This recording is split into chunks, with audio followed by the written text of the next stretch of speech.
Geothermal energy पर हम तीन बातें हम डिस्कस कर चुके हैं। पहला बेसिक्स ऑफ जियोथर्मल एनर्जी, दूसरा हम समझ चुके हैं टाइप्स ऑफ पावर प्लांट और तीसरा समझ चुके हैं इंडियन सिनेरियो।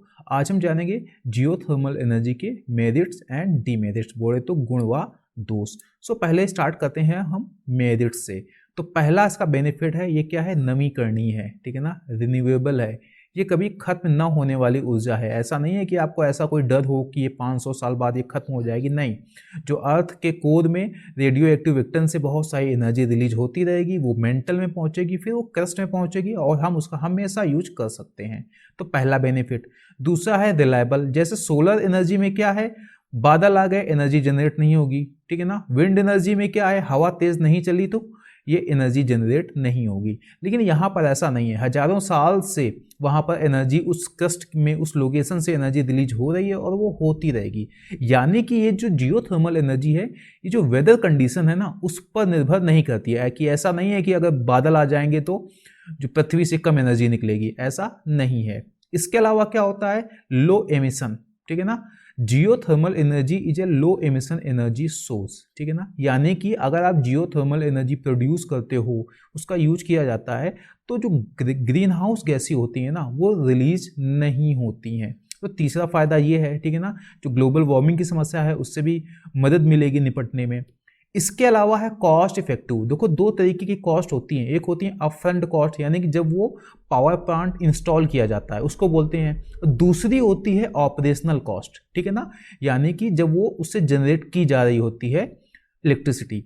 तो जो ट्रेडिशनल पावर प्लांट होते हैं ना, उसकी तुलना में जियोथर्मल पावर प्लांट से एनर्जी को जनरेट करना काफ़ी सस्ता होता है, इसमें मेंटेनेंस भी काफ़ी कम चाहिए होता है, ठीक है ना। So relatively low operational cost once installed, क्योंकि जब इंस्टॉल करेंगे तब तो बहुत महंगा पड़ जाता है, लेकिन एक बार अगर जनरेट होने लगी तो फिर ये काफ़ी कॉस्ट इफेक्टिव होता है।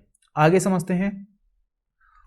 वर्सेटाइल बोले तो इसको वैरायटी ऑफ एप्लीकेशन में हम इसको यूज कर सकते हैं, ठीक है ना। जैसे पहला वीडियो था उसमें बताया था, आप इससे डायरेक्टली गर्म पानी का यूज कर सकते हो, घरों को आप गर्म करने के लिए यूज कर सकते हो और इलेक्ट्रिसिटी जनरेट कर सकते हो। इंडस्ट्रियल प्रोसेस में यूज कर सकते हो, जैसे हीटिंग एंड कूलिंग बिल्डिंग, ठीक है ना, इंडस्ट्रियल प्रोसेस में भी यूज कर सकते हो। चाहो तो फिर इलेक्ट्रिसिटी जनरेशन में कर सकते हो। अगर आपको हीटिंग एंड कूलिंग बिल्डिंग, ठीक है ना, अपने जो घर की मकान वगैरह हैं उनको गर्म या ठंडा रखना है, तो आप उन्हीं लोकेशन पर रख सकते हो जहां पर जियोथर्मल रिजर्वायर हैं। जैसे मणिकरण में जिन लोगों के घर हैं वो इस एनर्जी का यूज कर सकते हैं। अब ऐसा नहीं है कि दिल्ली में कोई चाहे कि हम जियोथर्मल एनर्जी का यूज करके बिल्डिंग को ठंडा या गर्म करें, वहां नहीं कर पाएगा। क्यों नहीं कर पाएगा, वहां पे सोर्स कहाँ है, ठीक है ना। सो इलेक्ट्रिसिटी जनरेशन से क्या होता है कि आप कहीं भी इसको सप्लाई कर सकते हो, लेकिन हीटिंग या कूलिंग बिल्डिंग वहीं पर होगी जहां पर इसका सोर्स है। लॉन्ग लाइफ स्पैन, अगर आप कंपेयर करो सोलर पैनल से या विंड टर्बाइन से, ठीक है ना, तो इसकी जो लाइफ होती है ना जियोथर्मल पावर प्लांट की, काफ़ी ज़्यादा होती है। तो इसका एक ये फायदा हो जाता है, ठीक है ना, जिससे कि ऑपरेशनल कॉस्ट भी कम हो जाती है। एनर्जी सिक्योरिटी, ये तो है ही है आपका, क्योंकि इससे क्या होगा, जो इंपोर्टेड फॉसिल फ्यूल है, जो कच्चा तेल आप इंपोर्ट करते हो, उस पर निर्भरता कम हो जाएगी, डिपेंडेंसी कम हो जाएगी, जिससे क्या बढ़ेगी हमारी एनर्जी सिक्योरिटी, ऊर्जा सुरक्षा, ठीक है ना। तो ये है मेरिट्स। अब हम समझ लेते हैं डीमेरिट्स। पहला, लिमिटेड अवेलेबिलिटी। हवा तो हर जगह चल रही है, सूरज की किरणें भी हर जगह पहुंच रही हैं। क्या जियोथर्मल जो प्रोविंस है वो हर जगह पर है? नहीं है, बहुत लिमिटेड लोकेशन पर ही अवेलेबिलिटी है, वहीं पर हम जियोथर्मल एनर्जी को जनरेट कर सकते हैं। तो पहली चीज है लिमिटेड अवेलेबिलिटी, ठीक है ना।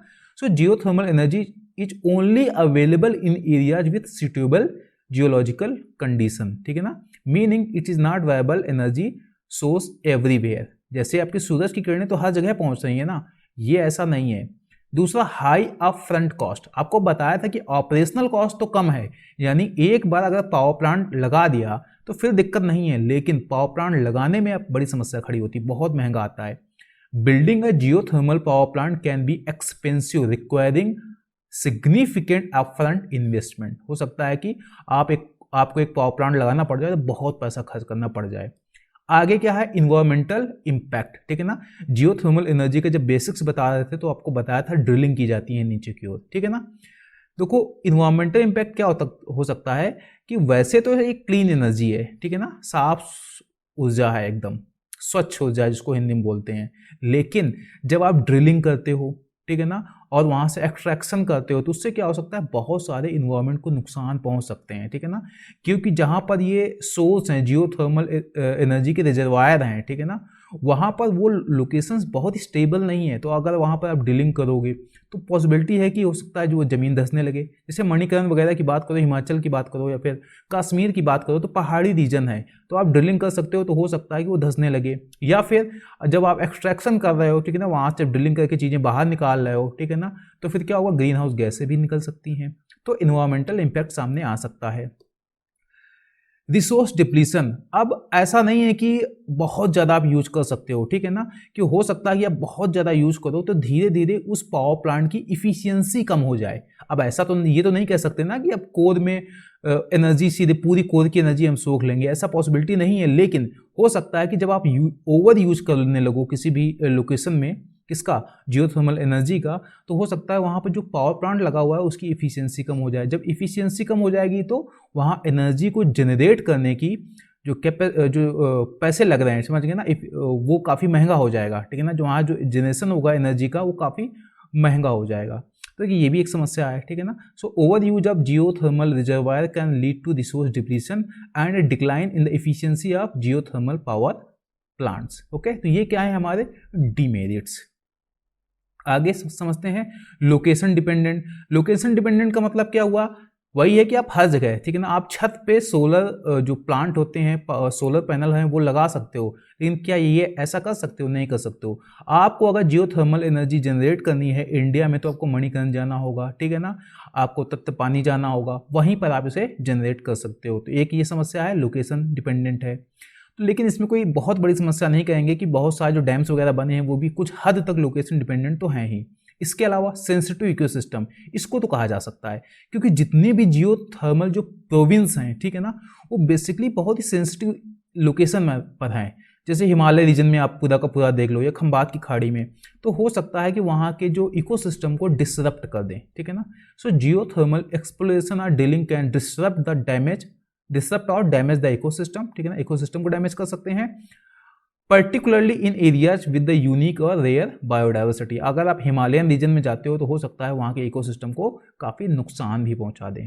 अगला क्या है, जियोलॉजिकल रिस्क, ठीक है ना, अगर आप ड्रिलिंग करते हो वहाँ पर, ठीक है ना, पृथ्वी पर आप ड्रिलिंग कर रहे हो नीचे की ओर, तो हो सकता है कि जो सीस्मिक एक्टिविटी है वो ट्रिगर हो जाए, बोले तो जो भूकंप वाली जो गतिविधियाँ हैं वो बढ़ सकती हैं, ठीक है ना, जैसे कि अर्थक्वेक का भूकंप आ सकते हैं, या फिर वोल्केनिक इरप्शंस भी हो सकते हैं, ठीक है ना। तो ये कुछ प्रॉब्लम्स हैं, डीमेरिट्स हैं किसकी, जियोथर्मल पावर प्लांट्स के। उम्मीद है आपको समझ में आ गया होगा, मैंने जो बेसिक्स हैं वो सारे समझा दिए, ठीक है।